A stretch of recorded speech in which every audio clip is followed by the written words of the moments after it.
Hello and welcome to the West Yorkshire Football Show live. We're here chatting all things Leeds United. Please do like the video, also subscribe to the channel as well, and get your comments in about all things Leeds United as well. I'm Stephen Browne, and joining me as ever is Jayson Booker. Jayson, how we doing, mate? Not so bad, my friend. Not so bad. I mean, it's probably a bit easier doing a reaction review video a couple of days or a day or so after the initial pain of the performance and the defeat. Like, you can hopefully have thrown yourself out of that funk a little bit come that point. Maybe it's not as real and probably not as entertaining, but I think you do have a slightly different perspective a couple of days after. So yeah, I don't think I could have faced it straight after that game or the weekend. I don't think I could. I mean, neither of us suggested it, did we? It was just like, no, let's just park that. Let's just park that. Even we knew we'd better simmer down before we get on stream for that, definitely. So let's go through it then. We will pick the bones out the Fulham game. We're going to also look ahead to what is a season-defining game for Leeds United, the biggest game of the season so far, possibly the last couple of years, absolutely huge. But we're going to look at the Fulham game first. It was another loss for Leeds, a pretty dismal display from the Whites as well. Before we kind of get into the nooks and crannies of it, what was your general thoughts on the game, Jayson? I just thought we were wet. I thought we were pathetic, if I'm honest. It got mentioned a couple of times by Jermaine Genius that Fulham were on the beach. They didn't if they tuned it up a little bit, they'd run over us. If Leeds really wanted it, they could go out and get a win. And everything he said was unfortunately spot on. I thought, first half, like, while we stayed in the game, yes, it just felt like everything was dictated by Fulham. And if they wanted to, they could go out and take it at any point. We had a spell, maybe 15, 20 minutes in, where we had a possession in dangerous areas without really ever creating a good chance. Nothing that I can really remember anyway. And then they came out in second half. I reckon Silver had probably said, look, get your act together, go out there and get 3 points, win in front of your fans. And they did really easily. We got a goal back from a fluke. You know, Bamford stabs it towards goal and it hits Pelini and goes in. It's an own goal. It were going off target, unbelievably. And then after that, we don't even look like scoring again. Like, we're one goal behind. We could take a point away. I don't think we created another chance, really. We didn't do anything. There were a period in it where Fulham were down to 10 men for about 5 minutes. William just chilled out on the sideline, getting a bit of first aid, and eventually got subbed off, and it was like they were still playing with 11. It was unbelievable. So yeah, overall feelings, mate, just a pathetic, damp squid of a performance. As bad for me, really, as the two losses before it. If we'd have been playing a team that were right at it, I think they'd have done the same thing again. I do think Cooper and Verba made a difference. They were, they can actually defend. But that's it. That's stretching it, really. I mean, I've seen people say, oh, it weren't that bad because if it weren't for two Meslier mistakes, then would have been all right. Like, what are you looking at? Like, what are you watching? Why was it such a different... I mean, we played Fulham in the FA Cup under Gracia, and that was a very different performance to what we got churned up. Was it just Tyler Adams? What was the difference? In that game, we created bags full of chances. I think it's a whole combination of things in it. I think, Adams is making a difference. I think the confidence has been sapped from this team. I think the fight has been sapped from this team. I don't really think they've got it in the stomach, to be honest, now that they're up against it to pull this round. I know it's a bit damning, but that's what I believe. Like, I'm seeing nothing of the contrary to make me feel positive about it. So, yeah, completely different from that form. I mean, again, how much of that was in Fulham's hands? But, yeah, no, you know what? I don't agree with that. I think they were more there for the taking at the weekend than they probably were in that FA Cup game. Yeah. I would say they were so chilled. Well, they were just walking around, knocking ball about. There were no trouble at all. Easy.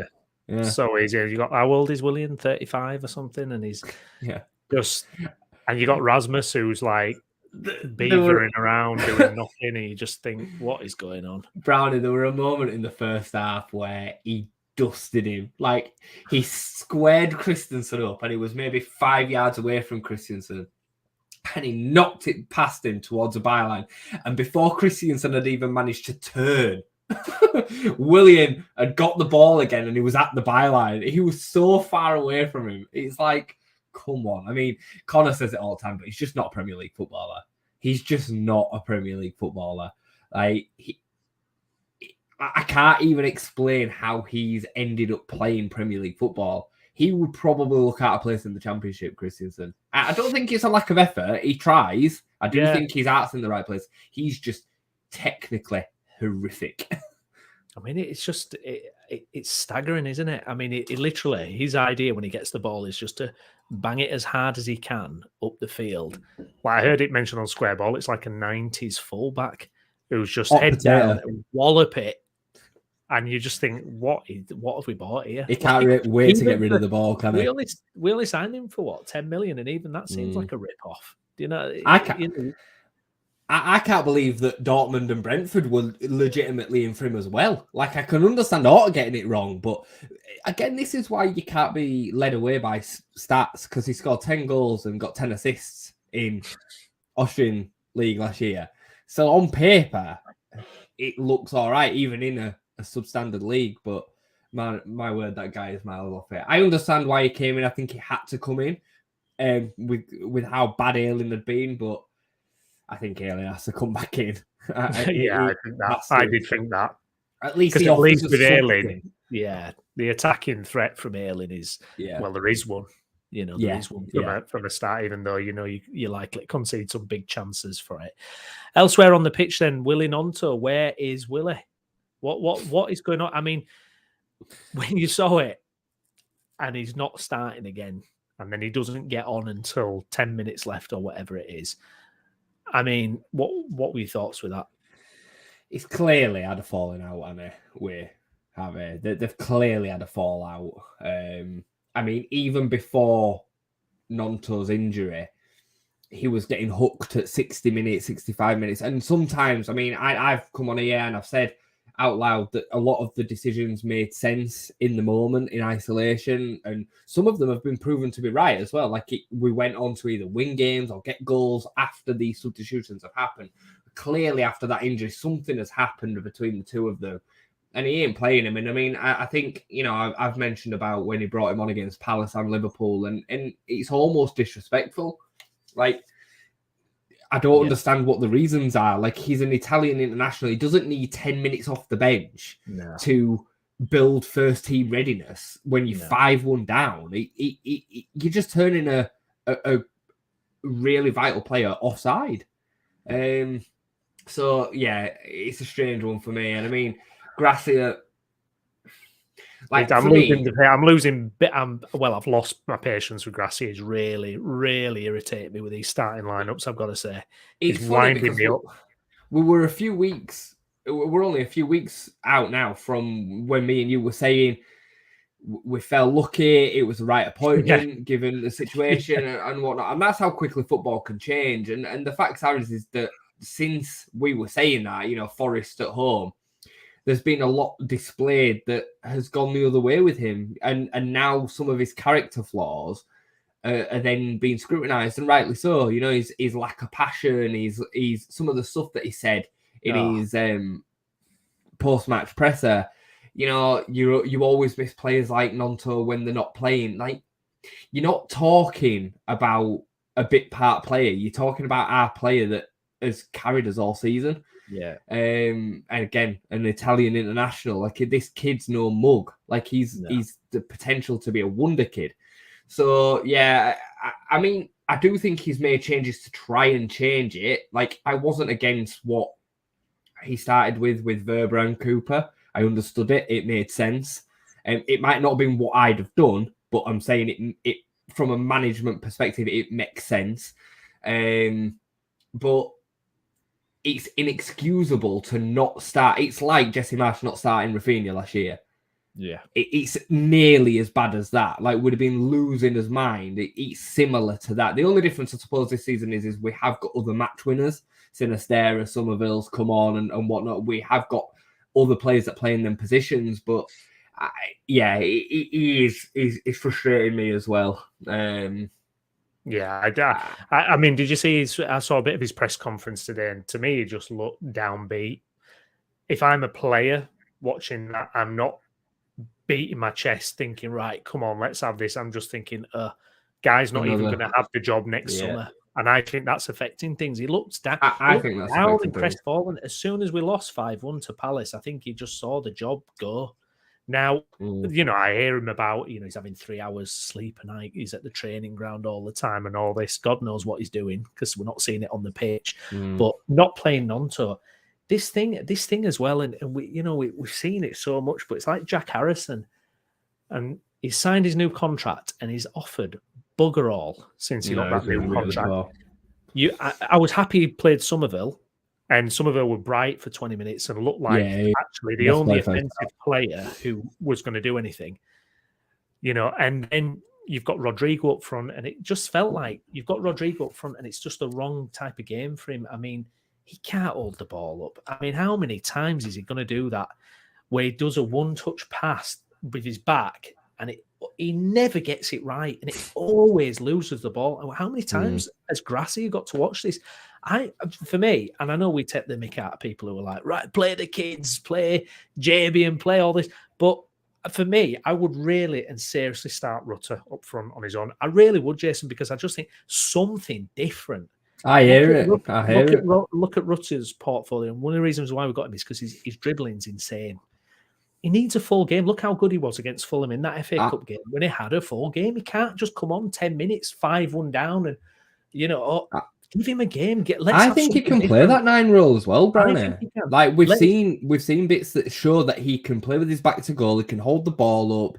Like he's industrial. He'll get around. Like he'll get about people. I've seen it. Yeah, I'm not against that at all. His pressing stats were good. I think what it is with Rutter, what he suffers with is body language. When he comes in and he's got his hands tucked into his shirt and it looks terrible. I mean, you just think, mate, please. You're not a kid in the playground. Get your hands out or something. Like it just looks. He's very kind of. No, I know what you mean. But that's just the body language. That's just a character thing, isn't it? Yeah, it could be completely different when he's given time. I'm sick to death of Bamford. I'm sick to death of Rodrigo. Give us something different, please. Please, just try something different. God's sake, try something different, Gracia. I think he's so fearful. I mean, there's no way that Harrison should be starting games, but I feel like he thinks he's got no choice because of what. Yeah, I know. I agree. I mean, this is why he won't get the job, because he's just, if he's doing that, it's weak. For me, there's no way that Meslier should have started at the weekend. No, like I know that you can. Bielsa would gully in this too, by the way. He'd stick to players no matter what, and he took the approach of it of they'll play the way through it. I'm showing commitment and confidence in this player, and he's going to play. And I get that in a winning side, in a side that is flying towards the top of the league. I get it. Yeah. In our position, you can't do that. You can't, because the problem is that at the moment we've got 8, 9, 10, 11 players playing poorly every week. When you're in a winning side, you've got 7 or 8 that are playing well, and then there's 1 or 2 that you can kind of get away with carrying. We can't do that. We need as many players as possible playing with as much enthusiasm and as much confidence as possible. And when your goalkeeper, who has now been battered, and this ain't all him, by the way, he's been battered constantly for 2 years, 3 years if you include the fact that Bielsa always conceded a lot of goals and conceded chances. He is so bereft of confidence. Like Meslier has not, like he has regressed from what we're physically seeing. He's regressed, but in my opinion, a lot of it is up here. Like what he did with the first goal as an example of the weekend. Like what is he doing? Like you can't tip it over the bar. You know that it's a basic. Sunday League footballer would tip it over the bar, or a Sunday League goalkeeper would come out and punch it away. He wouldn't balance it nicely into his 6-yard box. It's just bizarre. But then that is Gracia's fault for leaving him out there. Put the experienced keeper in, even if technically he's not as good as Meslier. Put the experienced goalkeeper in the net for a game and give Meslier a bit of a chance to just rebuild himself, to think, right, I've got to get up and go again.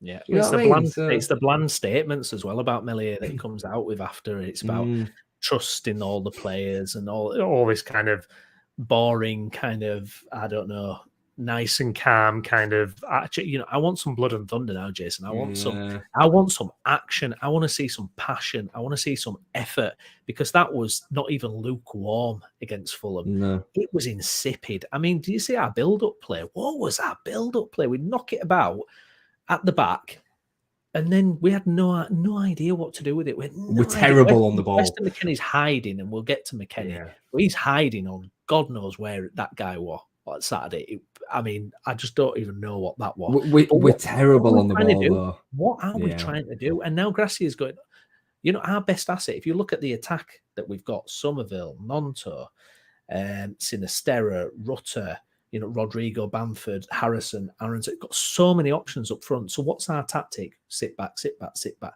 I mean, is that the best way? I don't know. It's a mishmash of a squad. I mean, it was built for Jesse Marsh, and then he's gone. The balance of the squad is horrific, and I'm sure we'll get into that. The balance is horrific, and more we're seeing that, and it's being exposed because we can't adapt the way to play. Jermaine Gina said something else at the weekend, which I thought was really, really apt. He was talking about knocking it into the channels and the fact that we were doing that, but there were nobody there, basically. Yeah. And he says you might as well just play a long ball straight into the number 9, because at least then it forces the defender to have a header and you can start competing for the second balls. It's the way that Burnley did it for years. You knock it long to Chris Wood or Ashley Barnes. They're very good at competing in the air, so they can win a flick on. If they don't win the flick on, you make sure you get around the seconds. We're not even doing that. What we're doing is we get the ball, we try and keep a bit of possession. It goes to Robin Koch, who shits his pants, and he knocks it into the channel. Yeah. And then they get the ball back. That's it. That's our build-up play going forward. Bad. So bad. It's the worst, honestly. It is. But the ways to change that are by having ball-playing midfielders who have some confidence, and we have neither. No. That's the problem. Yeah. We don't have any. But I mean, for me, at the weekend, one of the biggest mistakes that we made, we should have dropped Aronson and brought Forshaw in. And I hate to say that. Forshaw's not the answer. He's not. He's a Championship League One midfielder. But given what options we've got, at least he would have got the ball moving. He's got the balls to take the ball with his back to a player and spin away and drop off another 5-yard pass. The rest don't have that. Rocker had it at the beginning of the season, but his confidence has gone now. He can't do it. Not at the moment, anyway. So yeah, I mean, I was gonna actually suggest. I mean, the Leicester, and we'll get into it properly later. But a Forshaw, McKennie, and Rocker midfield, for example, that just changes the dynamic or something. Just give us a bit more in that build-up phase. There's no one there at all. There's just nobody coming for the ball or anything. It was infuriating. Just to get into some individual performances, then Robin Koch. I mean, it was just diabolical. I thought the second half were Robin's worst performance in a Leeds shirt on Saturday. I didn't think he had a bad first half. I didn't think he had a great first half either, but I thought it was an okay performance first half. Second half, especially after the goal went in, his head went. His passing was just non-league standard. Like his tackling and his discipline, his positioning, everything went out the window. He was awful after the goal. Yeah, absolutely. Weston McKennie, who has drawn a lot of ire over the weekend. I think he had 11 successful passes or something. 22.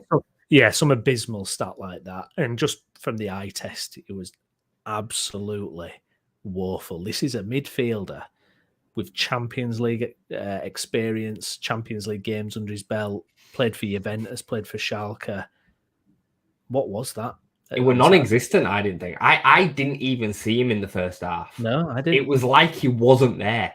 And then I can't remember if it was the beginning of the second half or at the end, towards the end of the first half, I read something on Twitter that said, I haven't seen Weston McKennie make a successful pass yet. Have you? Something like that. Yeah. So I started taking a bit more notice.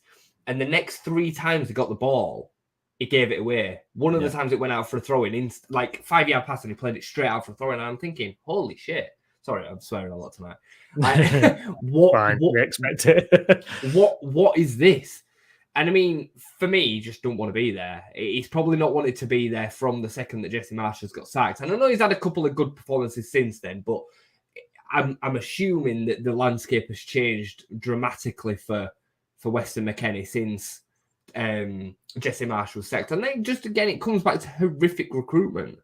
And you know, the profile of Weston McKennie as a player, the experience he's got makes sense in terms of improving quality in the midfield, which we needed. But in terms of the actual player that he is, it doesn't improve our squad. It's just a body right now. He's just a body that we wheel out onto the pitch. And I mean, yeah, he had a thinker, and it's ended up becoming at the moment the only positive to going down will be the fact that we don't have to buy Weston McKennie. 100%. That's crazy, 100%. isn't it? Yeah. 100%. So I don't know, mate. I mean, I don't know what to say. I mean, whether that deal goes through or not, whether we stay up, you know, if we manage to fluke staying up and we manage to be able to get out of that deal, or we manage to be able to fit him better into the system and the side, and we recruit elsewhere to help him, because there has to be a player in that guy. And I'm sure he would be better if Tyler Adams were in the team as well. Him and Tyler are clearly very close. And you know, I try and always put myself in the shoes of the protagonist, if you like. And, you know, the shit show that we know the club is in, the board, the changing of the manager, no Jesse being there, Tyler Adams being out the side, negative results, lack of confidence, all this, you know, new country and all the rest of it building into the package that Weston McKennie must be feeling day to day. It can't be very nice, but that doesn't excuse lack of effort and basic lack of football ability. Because it has to come from a position of not really trying that hard. Yeah. When you are that good of a footballer. Yeah. You know what I mean? I mean, there were a bit in the second half where we had a good opportunity to break, and there were 2 players kind of going, I think it was Aronson and Harrison, and he passed it in between them both, and the Fulham player picked it up, and it was the easiest bloody through ball in the world. And it was such a good position. And you're just thinking, mate, that is what you've been brought in to do. And you just look at you. What is going on? What about his midfield partner, Rocker? I mean, the one thing I appreciated about Rocker on Saturday, although, I mean, the quality wasn't there, and you know, but at least he looked like he was putting in effort. I mean, those 3 corner kicks that he did on the trot. This is the great Rocker myth about, you know, this left foot wizard, and you know, we thought this guy that we were getting, you know, Spanish, and everybody, you know, Mark Rocker is not really broken out like that. But I think I feel sorry for him. I feel sorry for him because I think he's not, you know, excused of any blame or culpability for the things that he does wrong. But I always think that he looks like he cares, and he clearly has technical ability on the ball. His passing range is good. It's just he's got a team around him that is so dysfunctional. It's made him unconfident. I do think he's slow. I think he eats ground up so slowly, which is why he probably suited an Bayern Munich team, which is why they signed him, who were dominating the ball. He could sit in an area of the pitch and find them passes. So yeah, I mean, I think in a 2 he really struggles, really struggles. But he's not on his own. He's not on his own. I mean, Brendan Aronson, I think is the same. I'd put him in the same category as Mark Rocker. Like, I think he tries. I mean, my word, that lad, if he falls over anymore, it's so unbelievable, wasn't weak. it? It was Yeah, unbelievable. he's so weak. And I mean, the thing is that sometimes where he genuinely gets fouled, but because he spent so long on the ground, he don't get it. But there were a moment where he beat the fullback on the right-hand side. He was in. Why are you going down? Yeah, I know. But can you tell me, though, why, when I look at Brendan Aronson and everyone's talking about he's got a bulk up, but for me, why isn't he learning how to use his perceived weakness as a strength, i.e., you've got a low centre of gravity, nippy, use it, almost like Somerville does. Somerville uses his kind of, that kind of body shape very well. Why isn't Aronson able to do that a bit more instead of just, I think he thinks throwing himself to the ground and winning free kicks is where it's at. But I mean, please wake up, Aronson. It's not happening. They're not giving you these free kicks. Why can't he use his nippiness and his nimbleness? Like Grealish is the best example of that. Yeah, I think Jack Grealish is unbelievable. It's mastered it. Perfect at using his body and goes down at the right time. And sometimes it goes down easily, but he normally wins the free kick. Whereas Aronson, he always looks like he's looking for it, so he never gets it. And you're spot on, mate. You're spot on. And I mean, for me, Brendan, I feel sorry for him. I think he shouldn't have to play as many games as what he's playing. I do think there's a Premier League footballer in him eventually. Not a fantastic Premier League footballer, but a player that would be hoping to make 15, 20 starts a season, can make an impact off the bench in the other 15. But he's having to play 38 games a season, if it was, because he's the only number 10 we have. He's the only player that can play in and around that area of the pitch. So you got no choice but to play him unless you then totally change the system. So it's particularly frustrating for me. And again, recruitment. Well, it is as well. I mean, remember with Aronson as well, remember that little run he did against QPR away this season, and he hit the post and then Stroy put it in. Crystal Palace. Aronson did a really nice dribble against Crystal Palace. This was like under Marsh near the start of the season. Lost 2-1. I do remember. Yeah, lost 2-1. And he did an unbelievable dribble, did Aronson. Unbelievable feat he showed. And I'm like, he's got it in the locker. I do remember it. Actually. It just doesn't work for him. Just doesn't use it right. Elsewhere then, Cooper back in the team after a long absence. The commentators had to apologise for swearing when they were lining up at the start. Come on, boys, and all that. He was our man of the match. He was our man of the match. He had grit, didn't he? He showed the Yorkshire grit, didn't he, really? Something that had been severely lacking. But, I mean, it says something, doesn't it, when you're having to kind of wheel out Liam Cooper, who's not even fit, is he, really? Let's be honest. Exactly what I said myself. I mean, the fact is that we go into that game and our the Leeds United man of the match, if you like, is Liam Cooper. And he was our best defender on the day. Tells you everything about where this squad is at. That should not be possible. No, especially with the invest. If we'd have invested what Huddersfield had invested when they came to the Premier League as an example, you could get it. But they've not. We've invested as heavy as nearly any other Premier League team outside the top 6. Yeah. We've spent just as much money, and because we've spent it so badly, we are still left with our best players being the likes of Liam Cooper. It's no shade on him, but it's true. No. Well, imagine, I mean, I think, and this is benefit hindsight, I get that. You keep Gellart in January and you spend 35 million on a centre-back instead of Rutter. I mean, what else does that give you? I mean, that could transform your season. If you get a quality centre-back for that amount of money. Just balance the squad a bit more. Yeah, you're right. Or another midfielder. Or another midfielder. I mean, we were top loaded anyway. We brought Rutter in and we've let Gellart go in. It's nice to see Gellart actually starting to come around, isn't it? Yeah, it's starting to come around. I think that was inevitable. I think he's a class player, is Gellart. And I think it's just he needed game after game. Some players just need game time. Yeah, guess what? Surprise, surprise, players need to play games to improve so we can see them. Like what we said about Drama never getting a game. The players need games. What's most frustrating about this situation with Rutter for me is it's just Hollywood. Like, we could have gone out and signed Gyökeres for 10, 15 million quid. Yeah. We could have done that. That was a viable target. Yeah. Which should have then left you 20, 25 million to go and spend on a centre-back or a centre midfielder. So might have not stretched it to a 35 million defender. But the problem, if you're spending 35 million quid on a defender, you're probably looking at not the elite, but you're looking at the bit just below that. So we're probably not going to be fishing in that market anyway right now. Yeah. So to significantly improve our squad, if the recruitment is right and the scouting's done right, you can easily improve that back line for 20, 25 million quid. Yeah. So we could have sorted out both areas. But because we had to do this fancy kind of sexy signing, it's again screwed our squad. I mean, Jorginho Rutter has not started a Premier League game, Brownie.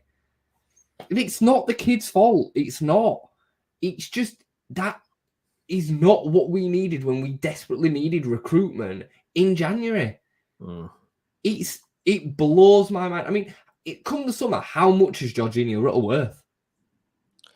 15 million? Yeah, I mean, I can't imagine anyone even paying that for him, to be honest. No. I mean, it'll be fascinating to see if we do get relegated, actually, with all the release clauses and who actually gets bought. I mean, if you were looking at these players, you wouldn't touch them with a barge pole, would you? And he's on 60 grand a week as well, Jorginho Rutter. Unbelievable, isn't it? It's wild, mate. It's wild. I mean, this is why I cannot get on board with anybody that says, yeah, relegation and then reset. It'll be good for us. We can rebuild. You have no idea what you're talking about. You do not know how dangerous it is. It's not going to be as bad as it was 18 years ago, 19 years ago, whatever. But it's going to be nearly as bad. It's going to be nothing as like a Burnley or a West Brom or a Sheffield United. It's going to be nothing like that because all of our parachute payments are going to get sucked up in ridiculous wages, sorting out the FFP, Augustin money. Like, we'd have to go up in one. We'd have to go up the first season, the first time, and then you're talking about all the psychological stuff off the pitch. Teams get used to losing. They forget how to win. The turnover of players, like the players that are then forced to stay because nobody else wants them. They don't want to be there. So then they're not playing to the levels that they can. The manager situation, the ownership situation. If Radrazan is forced to keep the club, this is a whole different video in itself, by the way. I'm just going off on a tangent. But if Radrazani is forced to keep the club, how much do you think he's going to want to invest? Absolute diddly squat. He's not going to put his hand in his pocket for nothing. No. And by the way, the 49ers have got 44% share as well. It's not like they can just disappear. No. They've got a big share as well. And it'll be the same for them. They'll think, why are we putting any more money into this? Yeah. It'll be so basically It's going to be such a mess. Yeah, it's going to be an absolute nightmare. So just to round up on Fulham then, turgid performance, another loss. Still not in the bottom three. Still not, still a couple places outside the bottom three, but a couple of warning shots fired. Leicester won. Dean Smith, second game in charge, get the 3 points. Vital 3 points for them. Brownie, without Harvey Barnes or James Maddison. Let's just say that. Who are back, by the way. Who are back, yeah. Who are going to be back for the Leeds game, of course. Elsewhere, Calvert-Lewin back for Everton. I know Everton didn't win, but they picked up a point against Palace, who smashed us 5-1, by the way. Calvert-Lewin back. How big is that for Everton? That is the type of thing that could just absolutely get them 2 or 3 wins easily. Huge, and then they're out of it. And now Leicester have won a game. And meanwhile, Leeds are sinking ship.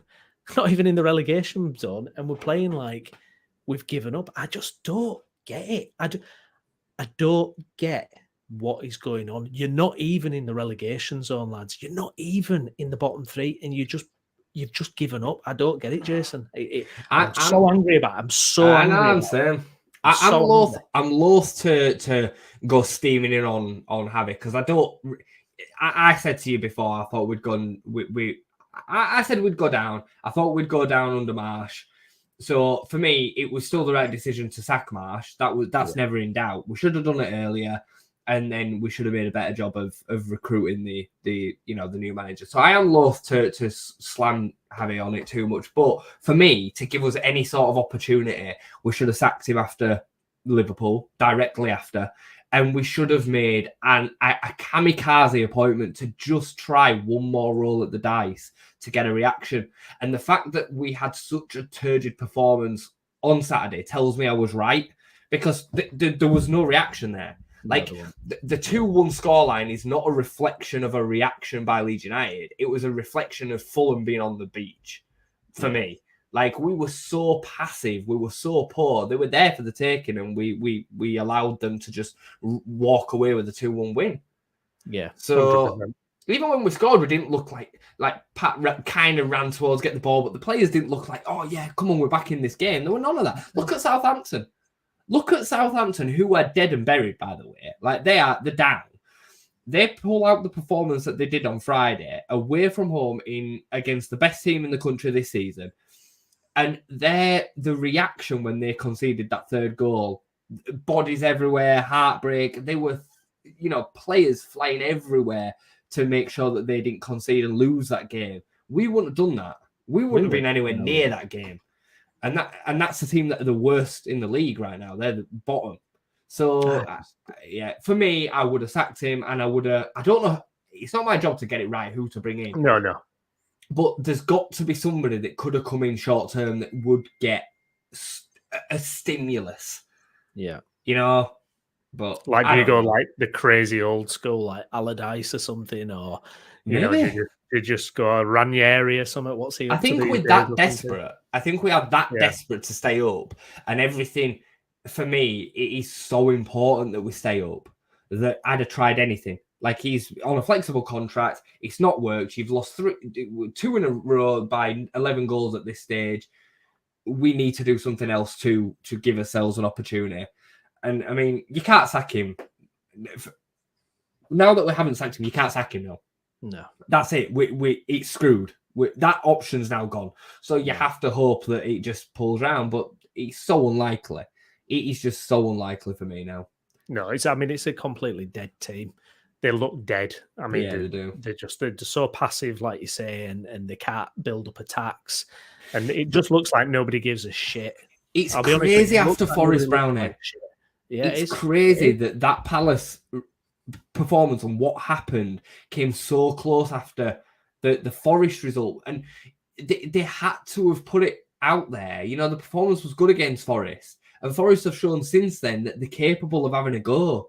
So what's happened? Something has happened since that game. Yeah.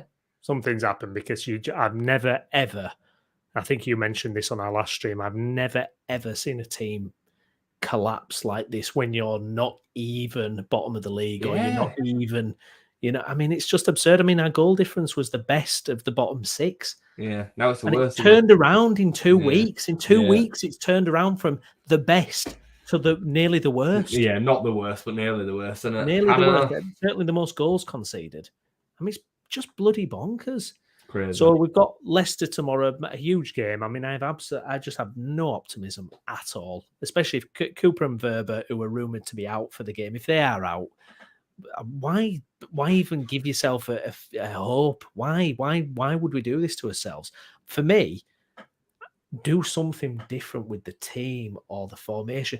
Just throw a wild card, jab it. I mean, like I said earlier, we've laughed when people have said on Twitter, or start Archie Gray or something like that, or these things that people do. But I'm at that point, I'm desperate now. I'm desperate now. Do something different, please. I don't want to see Jack Harrison looking to the sky and pulling his shorts. I don't want to see that kind of thing anymore.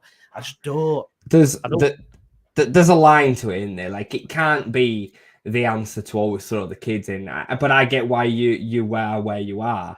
Especially in that area of the pitch, though, mate, where we have been so bad this last 2 weeks. I mean, the defense is the main problem, but the centre midfield is close behind it. It's so holy, like it's just so bad. So for me, I mean, going into this Leicester game, I'm same as you. I've got no confidence that we'll pull a result out of the bag here. We need to win this game. This is not a must not lose. This is a must win, because we have got some really tough games. And if we have any chance of staying up, we have to take 6 points in the next 2 games. We have to. And I still don't think that'll be enough. No. Like 35, I don't think is enough. the teams play each other down there. Like I had talking to some guys the other day saying, "Oh, they think 33 is going to be enough." Like I don't even think physically it can be enough because the teams play each other. Southampton play Bournemouth and West Ham play so and so, and you know what I mean. Like they're playing each other. Leeds and Leicester are playing each other. So I don't even think 33 physically is possible. I think 35 you might get lucky, but then it depends on how many Man City and Newcastle stick past us. You know what I mean? Because goal difference might become a factor. So it's an absolute must win. So he has to go for a more attacking mentality. He has to go and win this game.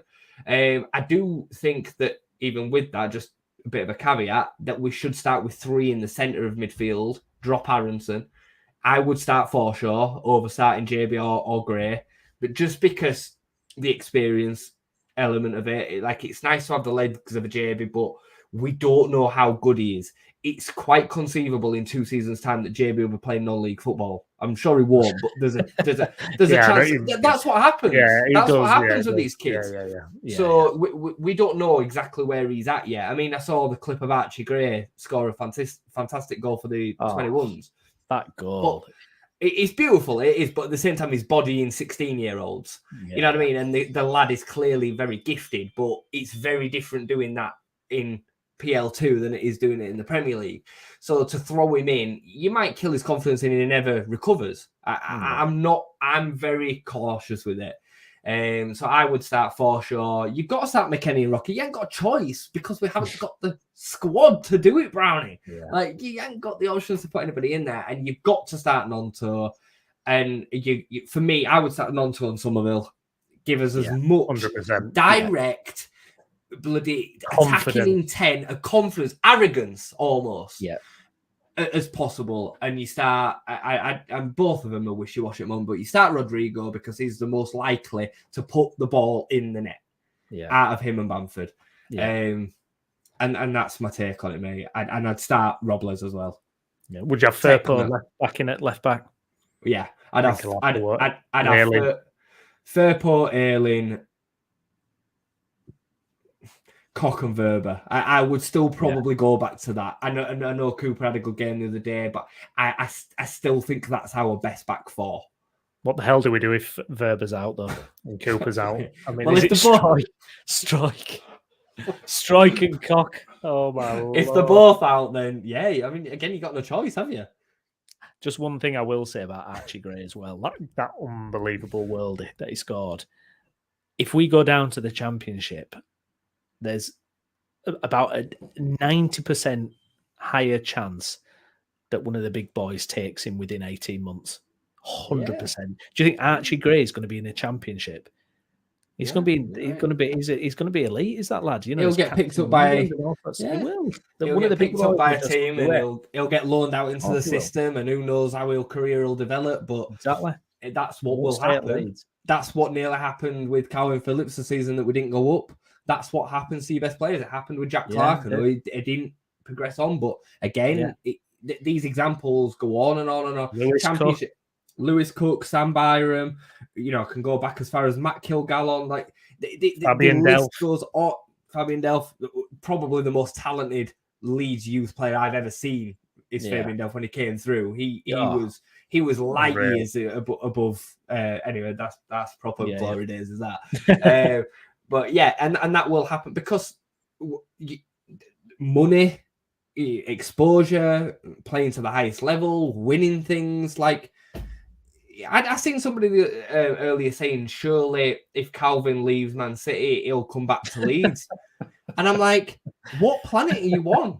Why would he come back to Leeds, given the position that we're in, the shit show that we're in? Why? He'll go to Aston Villa, who are sixth, who are hoping to qualify for European football under Unai Emery. A proper outfit. Do you know what scares me about this season as well? As bad as last season was, you still got good moments. Isolated moments, but good moments. Gelhart's winner against Norwich, Strike's equaliser against Brighton, coming back from 2-0 down against Wolves to win 3-2. You still had these incredible moments in a horrible season, and ultimately it helped you stay up in the league. This season, we're not even getting moments. No, we're not getting any. We're not getting anything. This last 3 games have wiped us out.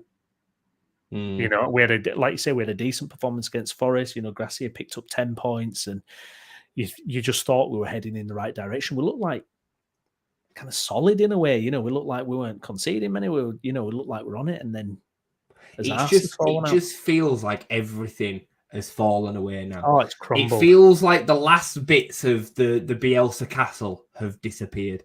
Yeah. It almost feels like a resignation within the fan base as well. Like last season, I could understand both camps of staying up and going down. It doesn't feel like anybody, even people that are saying, "Oh, I think we'll save," I don't think they believe what they're saying. But yeah, you can't watch it, can you? You cannot watch how passive, how non-aggressive, and how lackluster we are at the moment and think we're going to survive when, like you say, you're watching Southampton, who were 20th, play Arsenal, who were first, and nearly beat them. And they're showing all the heart and the fight that we are. It's not coming out of the 3 games with no points. It's what you're physically seeing on the pitch, and the lack of effort and discipline and desire and the scorelines. Not so much the weekend, but the 2 previous. You don't lose like that if you're battling your ass off. You just don't. Occasionally it can happen. Freak Man City turn up and smack you, fine.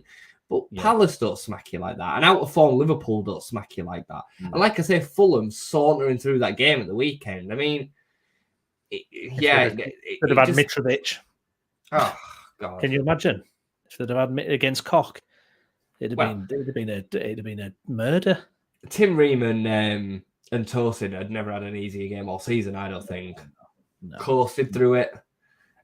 Who played right back? I can't even tell you because Tete? I think it was Tete. Yeah, because I remember him getting involved. But when I was thinking about it before coming on, I was thinking, just playing my mind through the Fulham team, and I got to right back and I was like, I can't remember us ever straining him on that side. No.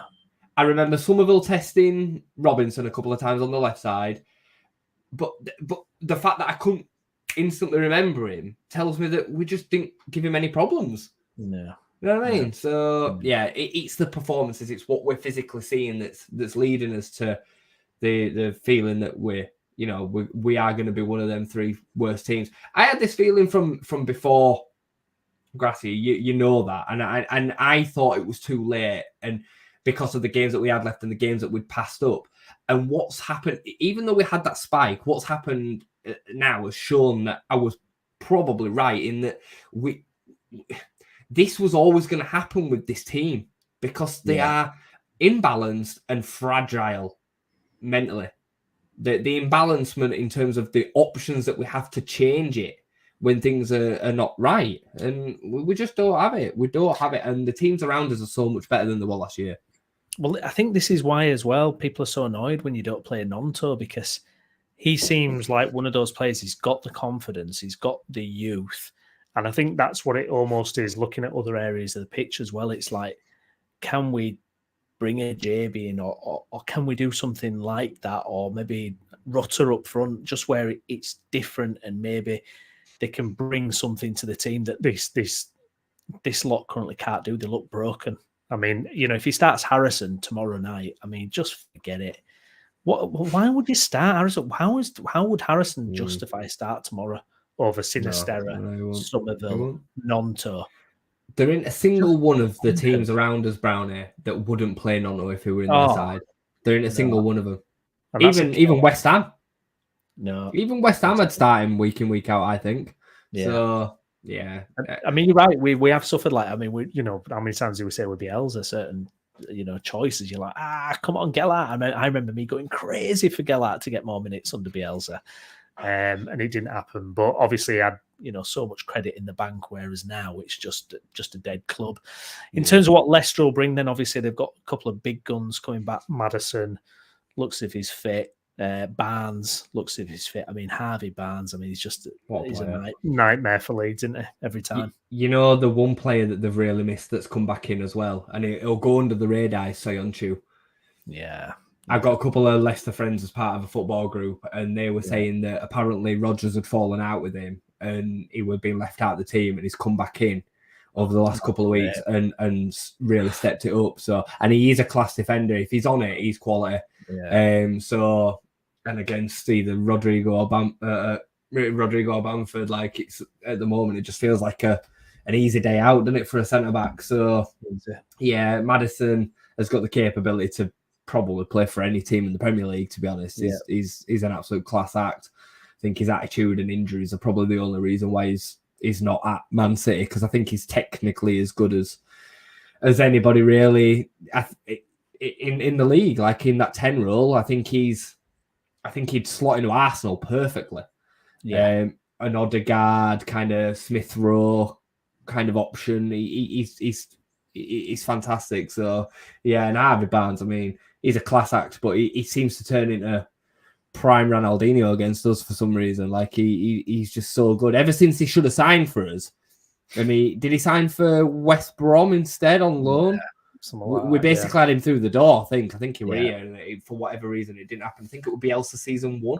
Jack Harrison instead, didn't we? Is that the deal that happened? I think it was. And he went on to play for West Brom that season and scored against us that season. He just scores against us constantly, especially at Ellen Road. He loves it. So I did hear Connor saying about we seem to just do the same thing against him when we're defending. We just put him on his right foot. Yeah. Like we just show him to his strong right side, foot, smashes it in. Crazy, typical nuts defending. So it's I mean it's the game, isn't it? Really, Jason. I think we lose a game. I'm just going to say it. I think we'll lose a game. Like I want to be optimistic. I want to be confident going into it, but I just don't see it. And I think we see the final of the walls coming tomorrow. I think we see toxicity. I think we hear the boos. I think we hear Orta out, Saka the board. Like it'll be all of it. Like it. I know I've painted some picture, but that's what I see. I think we'll lose 2-0. And and then we're confirmed then, like in my opinion. Yeah. 100%. Do you think it'll get nasty? Probably. Tomorrow? Do you think it'll tip over? Because we've not seen it get so nasty yet, have we? But it feels like it's got to be coming now. Yeah, I think the fans have actually been really kind. Yeah, I'm surprised it's taken this long, but I think even the hardest Stonewall supporters, if we get drubbed tomorrow, or even if we lose, close game, last minute goal that we've conceded, something like that, I think that the realization will start to hit everybody. It'll be a ground worthy under the lights in a night games. Creates a different atmosphere as well, and I can see it being pretty nasty. I mean, I can't imagine there'll be any way that we see the season out without it being pitch invasion worthy nasty, because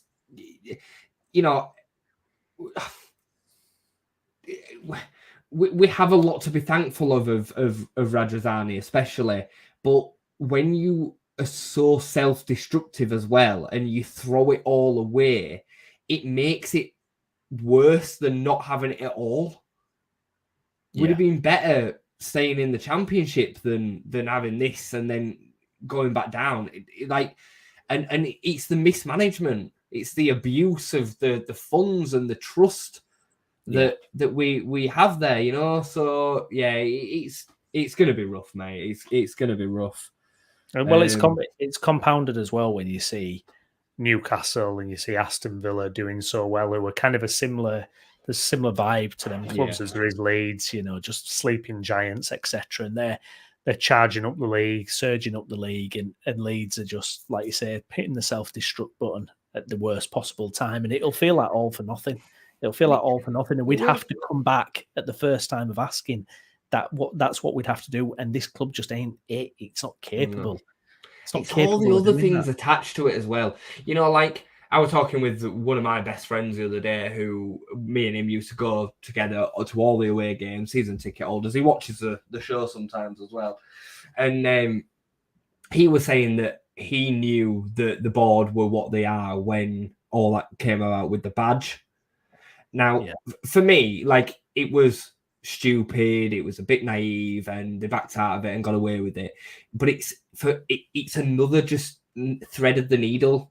and then you put in Myanmar and what happened there, you thread another needle, then you put Augustine and you thread another needle, then the sacking of Bielsa and the lack of recruitment, and before you know it, it's a huge poor management. And the facts is that they got lucky now. I used to really support them, but they just got lucky with Bielsa. You know, that them kind of worlds just matched perfectly in the Leeds United Bielsa relationship. And they said, yeah, here's the keys to the kingdom. You know what you want. You go sort it.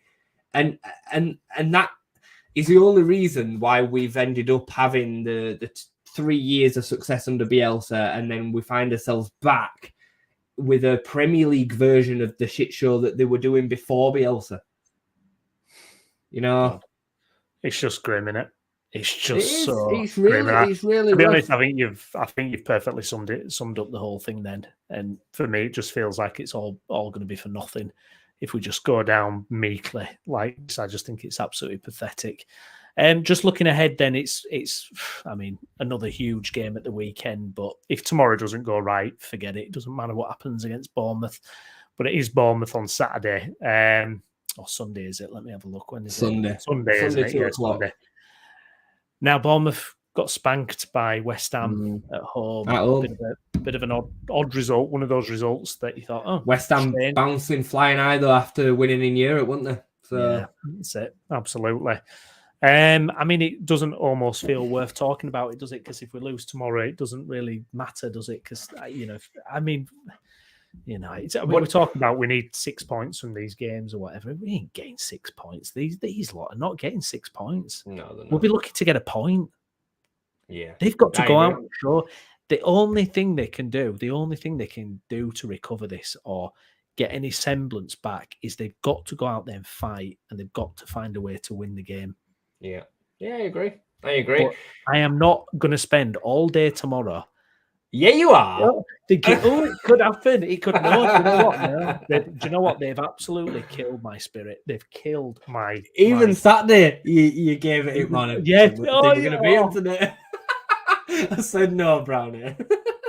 So I sent, full disclosure, I sent Jason a message. I was like, win. I think I even tweeted it. I was like, win incoming, 2-0 Leeds, Rutter to get his first goal for the club. Just complete delusion. Because I just thought, it was almost like, when it's so bad, you think, right, it's going to bounce the other way because it can't just keep being that bad, can it? Yes, it can. And I think tomorrow night, and I think tomorrow night, I think, Leicester could be 3-0 up in 30 minutes. It'd be typical Leeds. Madison, Barnes, get going. Forget it. It'd be typical Leeds to lose tomorrow and then go and beat Bournemouth on Sunday. That'd be typical, that, and then give us a little bit of hope going into the last 4 games, even though we've got ridiculously difficult fixtures. I mean, like I said, for me, we have this week to save our season, and we have to get 6 points. It is the only way that I see us staying up, but I don't see us getting 6 points. I think we'll be lucky to get 2. I think we'll be lucky to get 1. The way we are, we're pathetic. We've been absolutely pathetic. There's no other way of putting it. And I think if we go down with such a whimper, that is just... If we go down playing like this for the rest of the season, I know. They're going to set fire to the damn stadium. It's that bad. It's just horrible. I always think, like, how our players feeling in the run-up to the game, so the night before and the day of, right? So, like Southampton on Friday, I can imagine that a lot of their players will be, we're going to give it this. Come on, let's see if we can make something happen. I imagine James Ward-Prowse like that. A few of the others, I can imagine that they'll be that character. So like Sarah, I bet's a bit of a warrior. Our boys, I reckon some of the Southampton lads will be the opposite, in that they'll be nervous because they really, really want to do well.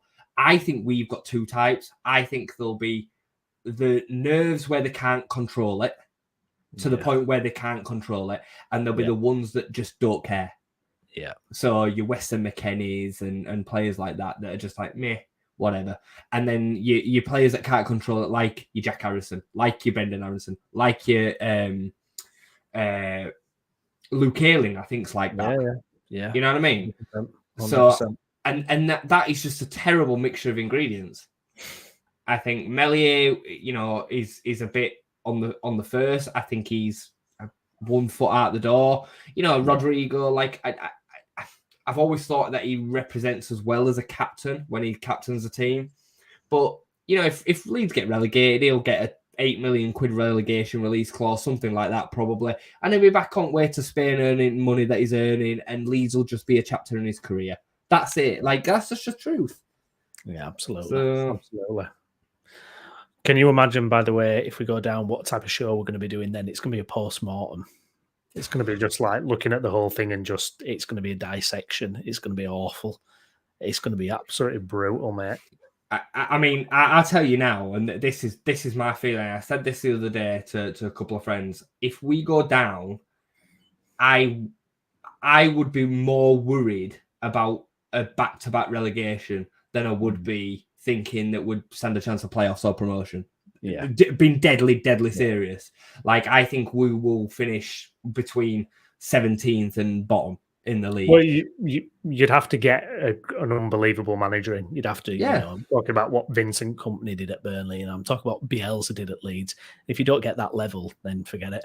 But even Vincent Kompany's had backing and a core set of players that's still there, and Burnley's turnover and the way that club can bounce back is totally different to the way that Leeds United can bounce back. Leeds United had 3 years in the Premier League. The infrastructure around the players that we've got are so different to the infrastructure that Burnley had after 10 years in the Premier League. It's just different. It's just a different. They've still got Browne and Jack Cork at centre midfield. Yeah, you know what I mean? We don't have them kind of players around. And then what you're going to do? You're going to go and recruit them and have them sat on 10 grand a week while you've got, I don't know, Mark Rocker on 75.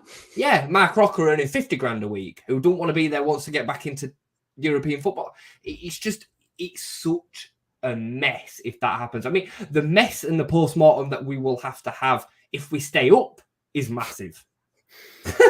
That's massive. But if we go down, oh God, I can't even. The only, you know what? Let's not even do this today, right? Because I'm going down that. I was just going to say you can only hope if we go down and then carry it on from there. But there's no point because we're not there yet. Let's say that quite down yet. We're not. Miracles can happen. That's what we need, Brownie. We do a miracle. We need something special to happen. We got it last year. When we beat Norwich, and we had these special moments that kept us up in the end, but. It doesn't feel the same as last season. No. Somebody said that to me the other day, we played badly and then we went and beat Norwich at home, but it doesn't feel the same. When we went into that Norwich game, I still had an expectancy that we could go and win, and a lot of that was Rafinha. It was Rafinha, and I'm going to just say it to a small degree, Jesse Marsh, because Jesse Marsh said and did the right things at the right time in that environment when we were up against it. Yeah, because he's very rah-rah. It don't mean that he's a good manager, but he had the right things at the right time. We don't have any of that. I don't look at our team, even as good as I think Sinisterra is and Nonto and some of them. I don't look at them and think, you've got the bit between your teeth to make sure that my team survives. And I always had that with Rafinha. Rafinha stepped on that pitch. Do you remember when we got dicked by Chelsea at home last season? Rafinha was screaming round the pitch, trying to 3-0 down, still trying to make something happen, and that's because he's elite. And that's what kept us up last season, Brownie. And we just don't have that this season. We don't. Well, it's an interesting point just before we wrap up, but that you say about Marsh there as well, because I did think this earlier today. I was thinking, how Marsh came across, like you say, motivational, fist pumping, although tactically, not all that, but it had that kind of rousing effect, I think, at least when you look at Gracia in today's, press conference, and he says he's worried and he looks a bit, the whole message just seems like we're defeated already. We've already given up. We've given up. And I don't understand. We're not even in the relegation zone. I know. It's crazy, isn't it? Jesse last season got away with it because at some point in that run-in, maybe it was after Villa or maybe a game or so after that. He clearly said, right, forget the narrow tactic. Yeah. We're not trying to adapt Jesse Marsh ball yet. We'll do that in pre-season. Play basic football. He was smart enough to understand, put your best players in their best positions and just go out and play football. Yeah. And that's what it'll work. Yeah, and with a bit of rah-rah, he did manage to get there. We got Brentford on the last game of the season who were on the beach. Thankfully, didn't play well that day. Two men sent off. Yeah, like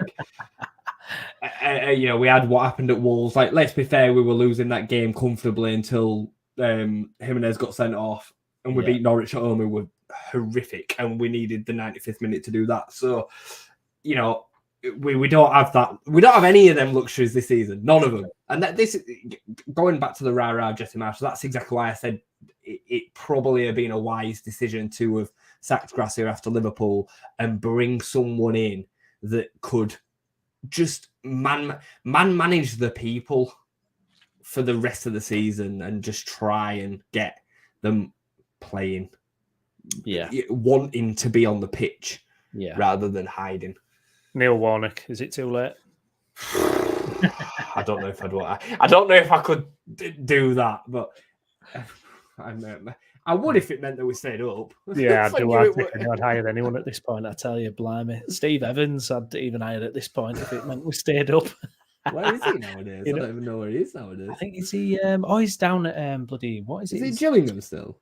No, it's they're up against Bradford City for playoffs at the minute. Who is it? Oh, right. Let me Google it because this is going to wind me up if I can't remember. It's Stevenage. Is it Stevenage? Yeah, is it playoffs though? Nearly automatic as well. Probably won't get it now, but anyways, Bradford bottled it at weekend, didn't they? Big See time, that 97th minute equaliser, and that's cost them any chance to top three, really, hasn't it? Yeah, anyway. Chance they might not even get playoffs now. Good, good. That made me feel better. Sharing the misery, exactly. Right then, well that's all we've got time for. Please pop a like on the video, get your comments in as well. What do you think about this miserable season? What's going to happen against Leicester? We need a miracle, Jason. We need a miracle. Miracle is what we need. I dread to think what we'll be talking about on the next video that we do together, mate. But I'm sure it'll be sometime this week, whether it's after Leicester or post Bournemouth or what. I'm not sure, but we'll. I hate football. I hate Leeds United. What have they done to us? They've killed us off. Yeah. They've killed us off this club. But we'll still be watching tomorrow night, and you never know. Can the miracle happen? We'll see. But I've been Stephen Browne. With me has been Jayson Booker. Jason, thank you very much, mate. Thanks for joining us. And we will see you again soon.